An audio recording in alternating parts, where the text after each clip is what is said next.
কন্যা রাশি, কন্যা রাশির এখন কিন্তু রাস্তাঘাটে সাবধানে চলাফেরা করবেন, একটু আঘাত থেকে সাবধান থাকবেন। মানসিক কষ্ট, হয়রানি কিন্তু আসতে পারে, একটা দুঃখ ভাব কিন্তু থাকবে। শত্রুতার যোগ, বিরোধী পক্ষ সক্রিয় হলেও আপনার ফেভারেই সমস্ত কিছু ঘটনাগুলো ঘটবে, কিন্তু বিরোধী পক্ষ সক্রিয় থাকবে, মানে আপনার কাছে একটা প্রভাব বিস্তার করবে, কিন্তু আলটিমেটলি ফেভারটা আপনিই পাবেন। পারিবারিক মেম্বারদের প্রতি গ্রাজ রাখবেন না, কারণ সেই গ্রাজ রাখলে আপনি এগোতে পারবেন না, সেটা কর্মক্ষেত্রকে এফেক্ট করবে বা ব্যবসা ক্ষেত্রকে এফেক্ট করবে। নানা রকম জায়গায় বেশি মতামত দিতে যাবেন না। সুখ শান্তির জায়গা এখন একটু কম, ক্লান্তি, উইকনেস এগুলো থাকবে, মেডিকেলি অ্যালার্ট থাকবেন। এখন কিন্তু নিচু হয়ে কাজ হাসিল করার সময়, কন্যা রাশির জন্য বললাম।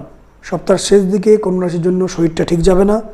কোনো গুরুত্বপূর্ণ ব্যক্তির ফেভার নেওয়ার জন্য কোনো কারণে কিছু সন্ধি করতে হতে পারে, যে সন্ধিটা হয়তো করাটা আপনার জন্য পুরোপুরি ফেভারেবল নয়, কিন্তু আপনি কিছু বাধ্য হবেন করতে, কোনো গুরুত্বপূর্ণ ব্যক্তির সাপোর্ট পাওয়ার জন্য বা বিশেষ ইভেন্টকে আপনার ফেভারে আনার জন্য কিছু একটা সন্ধিমূলক জায়গায় আপনাকে এগোতে হবে।